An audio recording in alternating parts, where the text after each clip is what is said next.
most important things you can do around your marketing plan is really create we're going to talk about what's in a marketing plan, but have a very singular goal about what you want to achieve.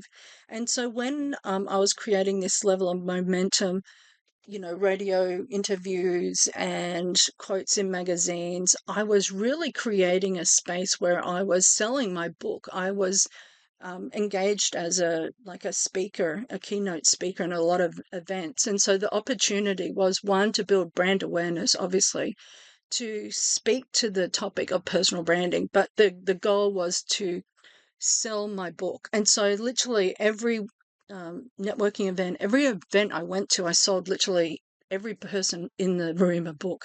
And so my conversion rate was really very high.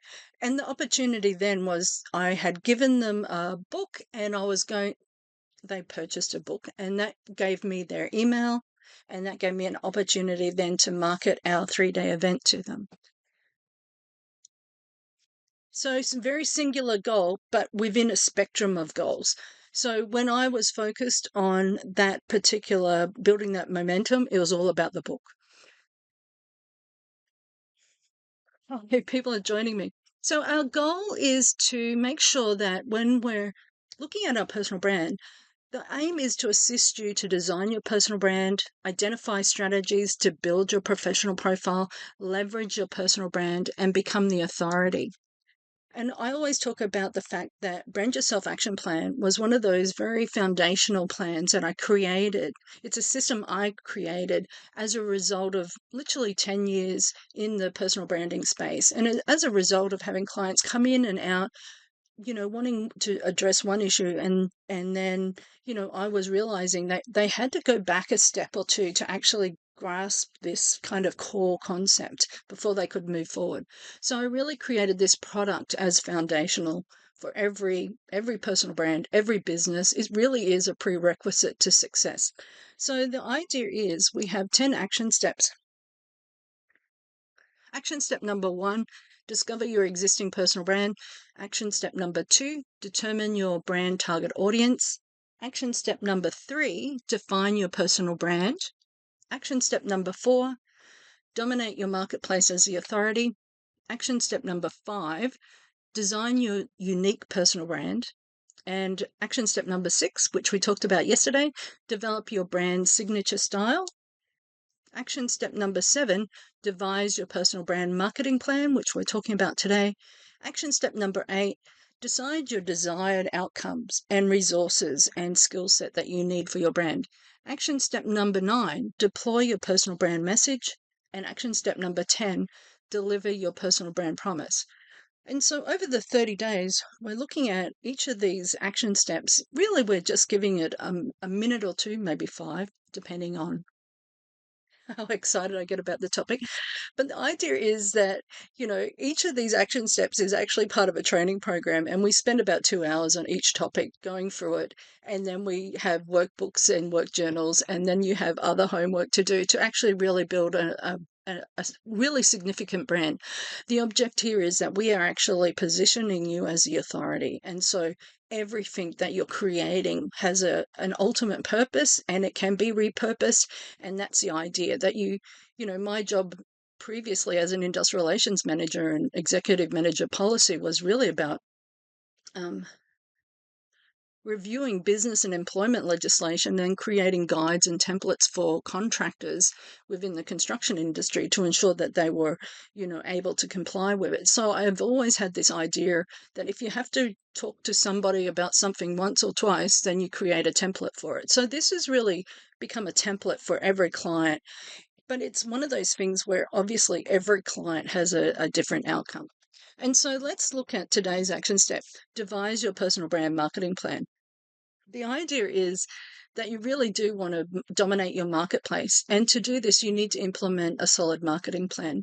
And I will say that you also need to create a brand communication plan. And we're going to look at that as a later action step. So this is the platform from which you launch your personal brand goals. And I talked about having a singular marketing goal, a strategic goal. And so I talked about the book. So that was my strategic goal, and everything below that was to actually drive sales or create awareness about the book with, a sales funnel that ultimately sold books for obviously a greater purpose.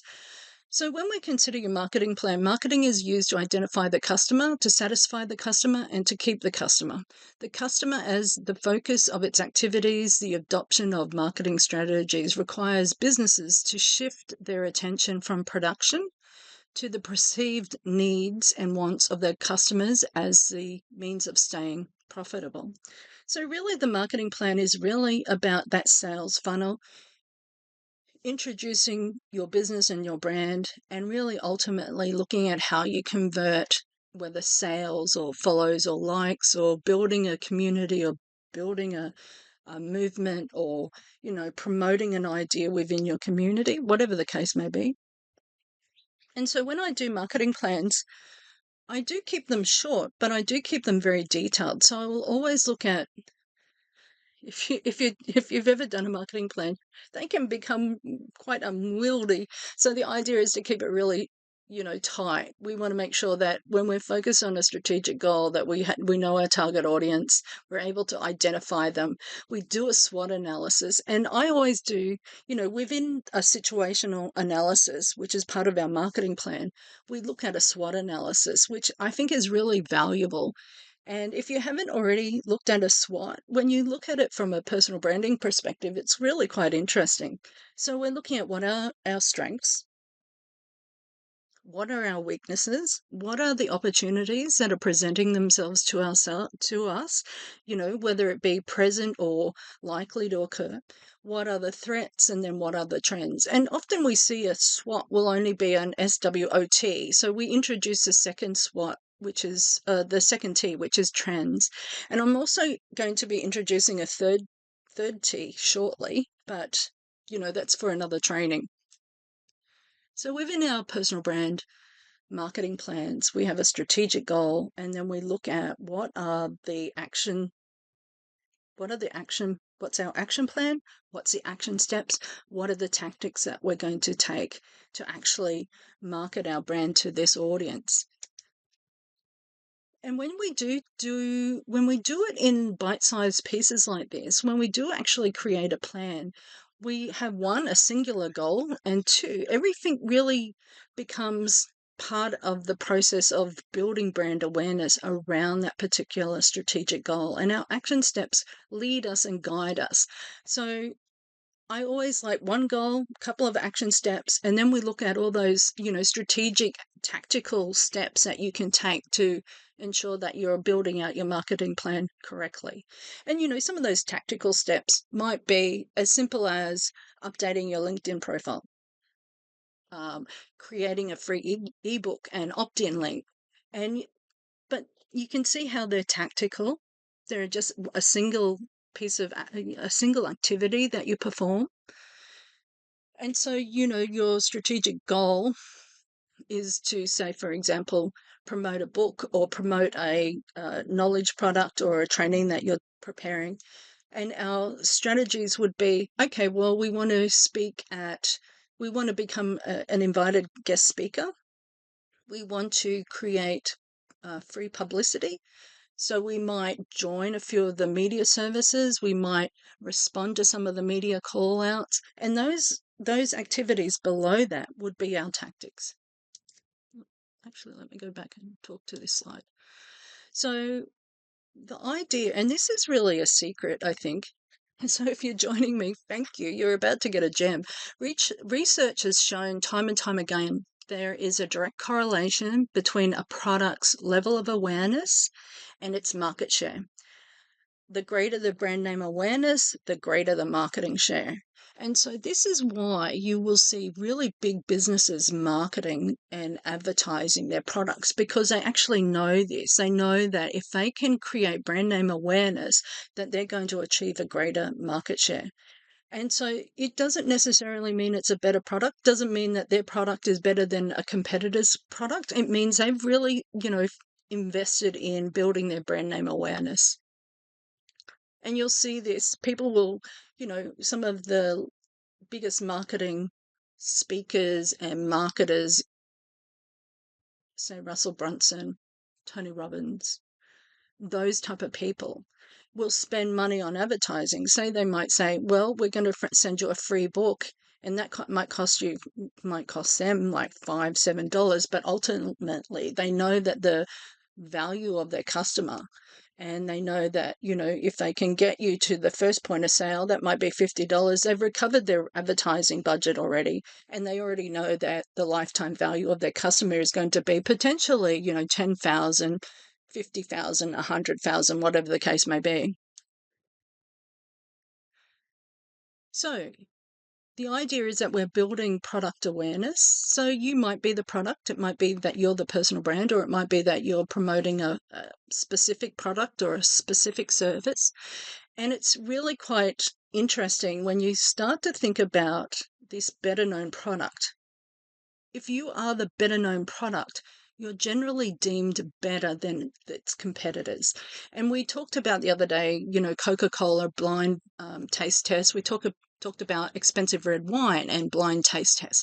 And so what we do know is that often it's not a better product, but it's a better known product, or it's a premium price product. So it's deemed or perceived as more a better product.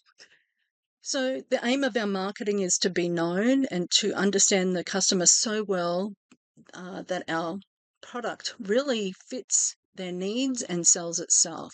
And that's a quote from Peter Drucker. So I talked about the book and making sure that we were launching the book, and that was our singular focus. And then once we were able to make those sales, our campaign changed to become a sales campaign of our Brand Yourself action plan. So that was the campaign. So what you'll see is that I moved from one campaign to the next campaign, and I often will support other, charities or philanthropic organizations when I'm in between campaigns. And so it's really important, like I said, or like Peter Drucker said, we need to know our client and our audience so well that our products sell themselves. And so that's really about understanding your customer touch points. And each of these touch points are making a statement about your business. So it's really important that when we do our SWOT, that we actually identify our target audience and their touch points, and whether our touch points are clearly delivering the message that's congruent with our personal brand. And just a snapshot of what is a customer touch point. It's really that point of engagement. And this is where brand awareness is so important, because you're really introducing your brand and your business to your customer from the website, from your telephone manner to your profile on various social media platforms, YouTube, whatever the case may be. So it's really micro activities when you start looking at your customer touch points. And look, it doesn't mean everything's perfect, because I know a lot of people, most of my clients are in a rebuild mode. So, something's happened in their life, something's changed, and they're looking to rebadge, re-engineer, review. And likewise, I consistently redo my own action plan, because we're constantly either growing or rebuilding or re-engineering, whatever the case may be. So it's really important too, as we're thinking about our marketing, that we have a very singular presence around our brand. And so unless you're Madonna or somebody like that, like Lady Gaga, where you can really, part of their branding is that they are consistently controversial or, unusually dressed or whatever the case may be. But most people can't get away with that level of branding just yet. So you want to deliver a consistent and congruent visual identity as you're walking out your marketing plan and your customer touch points. So I'm going to finish off now by just encouraging you to head over to Brand Yourself Blueprint and grab our free resource. Our Brand Yourself Blueprint and Work Journal, they're free. They are actually a paid consultation that we provide to our clients that we've placed online. It is a prerequisite to all our trainings. We